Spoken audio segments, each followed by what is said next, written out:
अस्सलामु अलैकुम वरहमतुल्लाहि वबरकातुहू। मैं हूँ आपका मेज़बान मोहम्मद शाहिद रहमानी। आज मौरखा 11 सितंबर है। पेश है दूरबीन की ताज़ा तरीन पेशकश। आज दूरबीन के अहम मौज़ूआत हैं। क्या आधार कार्ड वोट डालने के लिए काफी होगा? इलेक्शन कमीशन ने बिहार में शनाख्ती तौर पर कबूल करने का दिया इशारा। क्या होगा अगला कदम, जानिए तफसीलात में। नायब सदर को याद दिलाया गया, ऐवान की गैर जानिबदारी न भूलें। कांग्रेस पार्टी ने नसीहत की, किसके अल्फाज दिए मिसाल के तौर पर। बिहार को मिली इंतखाबी सौगात, ट्रेन भी दोहरी और सड़क भी चौड़ी। 3169 करोड़ का तरक्कियाती पैकेज, किन शहरों को मिलेगा फायदा? आजम खान को मिली अदालत से बड़ी राहत। 2019 के केस में जमानत, क्या कानूनी जंग में नया मोड़ आने वाला है? आसाम में गैर मुल्कियों की वापसी का अमल होगा तेज। नई SOP नाफिज, हुकूमत ने क्या हिकमत अमली अपनाई है? मां ने उठाया इंतहाई कदम, बच्चों समेत जिंदगी खत्म। दिल दहला देने वाला वाकया क्या था? झगड़े की असल वजह। फ्रांस की सड़कें बन गई मैदान एहतजाज। नेपाल के बाद फ्रांस में भी अवाम बरहम, क्या हुकूमत गिरने वाला है? क्या रूस ने पोलैंड पर ड्रोन हमला किया? तीसरी आलमी जंग की घंटियां या महज एक अफवाह?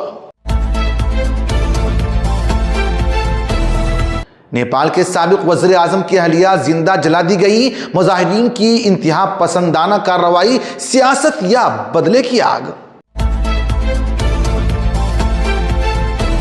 माइक्रोसॉफ्ट का नया फरमान, दफ्तर आना पड़ेगा। 2026 से हफ्ते में 3 दिन दफ्तर लाजमी। क्या बदलेगा काम का अंदाज?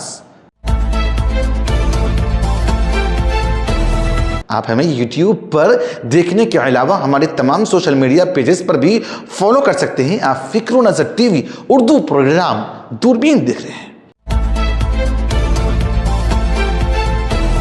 इलेक्शन कमीशन ऑफ इंडिया ने एक अहम कदम उठाया है। बिहार में वोटर लिस्ट की खुसूसी गढ़े नजरसानी जारी है। इस दौरान अब आधार कार्ड को भी शनाख्त के सबूत के तौर पर शामिल कर लिया गया है। पहले से मौजूद 11 दस्तावेजात के अलावा आधार कार्ड 12वीं दस्तावेज होगा। यह फैसला सुप्रीम कोर्ट के हुक्म के बाद लिया गया है। सुप्रीम कोर्ट ने अपने फैसले में वाजे किया कि अवामी नुमाइंदगी एक्ट 1950 के सेक्शन 23(4) के तहत आधार कार्ड शनाख्त के लिए तस्लीम शुदा है। अलबत्ता यह शहरियत का सबूत नहीं होगा। इस हुक्म के बाद बिहार के चीफ इलेक्टोरल ऑफिसर को हिदायत दी गई है कि वो तमाम मातहत अफसरों को यह पैगाम पहुंचा दे और इस पर सख्ती से अमल हो। कमीशन ने मजीद कहा है कि वोटर लिस्ट की दयानतदारी बरकरार रखना इस वक्त इंतहाई जरूरी है, क्योंकि हिजरत, शहरीकारी, नौजवान वोटर्स का उभरना और गैर कानूनी तारिकीन वतन के नामों का इंदराज कैसे मसाइल लिस्ट को गैर शफाफ बनाते हैं।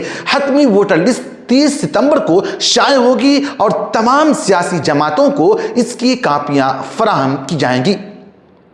नई दिल्ली से बड़ी सियासी खबर यह है कि मुल्क को 9 सितंबर को नया नायब सदर मिल गया। CP राधाकृष्णन ने इंतखाब जीतकर इस मनसब पर कामयाबी हासिल की। अब वो ऐवान बाला यानी राज्यसभा के चेयरमैन भी होंगे। ओहदा निहायत हसास और गैर जानिबदार किरदार का मुतकाजी है। कांग्रेस ने मुबारकबाद देते हुए उन्हें यह भी याद दिलाया कि ये मनसब जमहूरी इक़्तिदार के तहफ़्फ़ुज़ की जमानत है। कांग्रेस रहनुमा जयराम रमेश ने पहले नायब सदर डॉक्टर राधाकृष्णन के अल्फाज याद दिलाए कि मैं किसी एक जमात का नहीं बल्कि पूरे ऐवान का हूं। इस मर्तबा इंतखाब में राधाकृष्णन को 452 वोट मिले, जबकि अपोजिशन के उम्मीदवार को 300 वोट मिले। एक बड़ी जीत है। उनकी कामयाबी इसलिए भी अहम है कि साबिक नायब सदर जगदीप धनखड़ ने अपनी मुद्दत पूरी होने से पहले ही सेहत के मसाइल के बायस इस्तीफा दे दिया था। इंतखाबात के करीब आते ही मरकजी हुकूमत ने बिहार को एक बड़ा तोहफा दिया है। 7616 करोड़ रुपए के दो बड़े इंफ्रास्ट्रक्चर प्रोजेक्ट की मंजूरी दी गई है। पहला प्रोजेक्ट 3169 करोड़ रुपए की लागत से भागलपुर दुमका रामपुर हाट रेलवे लाइन की दोहरीकारी। दूसरा प्रोजेक्ट 4447 करोड़ रुपए से Buxar Bhagalpur high speed corridor में 4 लेन वाली शाहराह की तामीर है। इस शाहराह की लंबाई 82 किलोमीटर होगी और इससे सफर में 1 घंटे की बचत होगी। मरकजी वजीर अश्विनी वैष्णव ने कहा है कि आजादी के बाद रेलवे कार्गो में कमी आई थी, लेकिन अब तेजी से बेहतरी आ रही है। हुकूमत के मुताबिक पिछले 8 वर्षों में बिहार को 11 करोड़ रुपए के मंसूबे दिए जा चुके हैं। ये सब इक़दामात इसलिए भी अहम है कि बिहार में असेंबली इंतखाबात सर पर हैं। उत्तर प्रदेश की सियासत से जुड़ी एक बड़ी खबर सामने आ रही है। समाजवादी पार्टी के सीनियर रहनुमा आजम खान को इलाहाबाद हाई कोर्ट से जमानत मिल गई है। उनके शरीक मुलजिम बरकत अली को भी जमानत मिल गई है। यह मामला रामपुर के डोनगरपुर तनाजे से जुड़ा हुआ है। इसमें 2016 में मारपीट, मकान तोड़ने और धमकी देने के इल्जाम लगाए गए थे। खुसूसी अदालत ने आजम खान को 10 साल और बरकत अली को 7 साल की सजा दी थी, लेकिन हाई कोर्ट ने अपील की समाअत के दौरान दोनों को जमानत दी। आजम खान पर 100 से ज्यादा मुकदमा दर्ज है और यह फैसला उनके लिए सियासी तौर पर बड़ी राहत माना जा रहा है।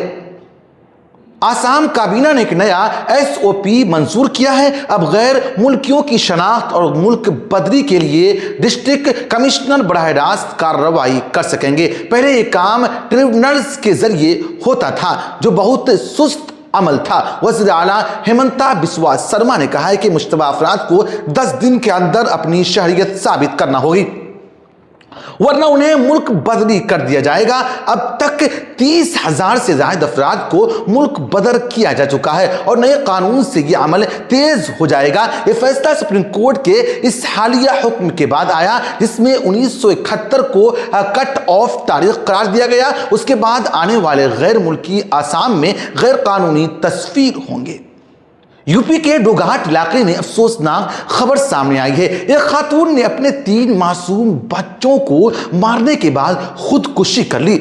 मरने वालों में 7 साला गुजन, 5 साला मीरा और 2 साला कट्टू शामिल है। इब्तिदाई तफ्तीश के मुताबिक खातून अपने बच्चों को बेहतर तालीम के लिए शहर ले जाना चाहती थी, लेकिन शौहर उसके हक में नहीं था। दोनों में तनाजा हुआ और आखिरकार खातून ने इंतहाई कदम उठा लिया, जो हैरतनाक और अफसोसनाक है। ये वाकया इस बात की याद दहानी है कि जज्बात में आकर जान लेना या किसी की जान लेना मसाइल का हल हरगिज नहीं है। अगर कोई मुश्किल है तो हेल्पलाइन नंबर, इस बातचीत के जरिए मदद लेना सबसे बेहतर रास्ता निकलता है और लेना भी चाहिए।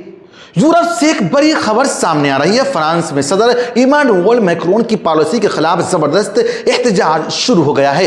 आवाम ने सड़कों पर निकलकर तोड़फोड़ और आगजनी शुरू कर दी है। ब्लॉक एवरीथिंग नामी सोशल मीडिया मुहिम के बाद लोग मुनज़्ज़म होकर एहतजाज कर रहे हैं। पुलिस और मुजाहिरीन के दरमियान झड़पें हो रही है, कूड़ेदान जलाए जा रहे हैं, ट्रैफिक बंद कर दिया गया है। अब तक सैकड़ों लोगों को गिरफ्तार किया जा चुका है। आवाम का कहना है हुकूमत ने जिंदगी के मेयार को बेहतर बनाने के लिए कुछ भी नहीं किया। मालियाती बद इंतजामी और करप्शन पर भी सवालात उठाए जा रहे हैं।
यूक्रेन पर जारी रूसी हमले के दरमियान एक और बड़ा झटका आया है। रूस ने नाटो के रुकन मुल्क पोलैंड पर ड्रोन से हमला कर दिया। 19 ड्रोन पोलैंड में दाखिल हुए, जिनमें से 4 को मार गिराया। क्योंकि नाटो के उसूल के मुताबिक किसी एक रुकन पर हमला सब पर हमला माना जाता है, इसलिए यह हमला आलमी सतह पर संगीन समझा जा रहा है। याद रहे कि दूसरी आलमी जंग भी पोलैंड पर हमले से शुरू हुई थी और सबकी नजरें अमेरिका और दीगर नाटो ममालिक पर हैं, वो क्या कदम उठाते हैं। पोलैंड के वज़ीर आज़म ने इस हमले को आलमी जंग का पेश ख़ीमा करार दिया।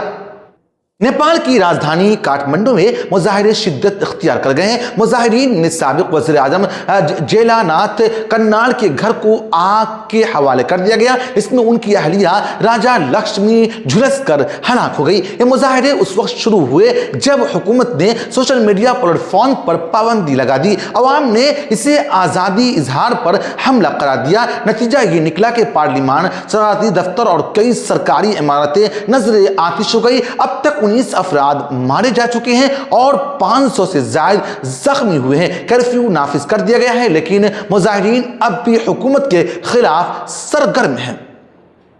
टेक्नोलॉजी की दुनिया से बड़ी खबर यह है, माइक्रोसॉफ्ट ने ऐलान किया है कि 2026 से मुलाजिमीन को हफ्ते में कम से कम 3 दिन दफ्तर आना लाजमी होगा। यह पॉलिसी सबसे पहले वाशिंगटन के रिमोट हेडक्वार्टर में लागू हुई और फिर बाकी दुनिया में कोविड के बाद घरों से काम आम हो गया था। लेकिन अब बड़ी कंपनियां जैसे अमेज़न, माइक्रोसॉफ्ट दोबारा मुलाजिमीन को दफ्तर बुला रही है। रिमोट कैंपस को नई इमारतों के साथ तैयार किया जा रहा है ताकि हजारों मजीद मुलाजिमों को जगह दी जा सके। इस पॉलिसी के तहत 3 दिन दफ्तर आने वाले मुलाजिमीन के लिए अलग डेस्क भी मखसूस किए जाएंगे। गुज़िश्ता पेशकश में कई अफराद ने, कई हजरात ने हमारी हौसला अफजाई की है। हम तमाम नाज़रीन का दिल से शुक्रिया अदा करते हैं। आप मुझे फेसबुक पर भी राब्ता कर सकते हैं। मेरा फेसबुक पेज है फ़िक्र नज़र टीवी। शुक्रिया।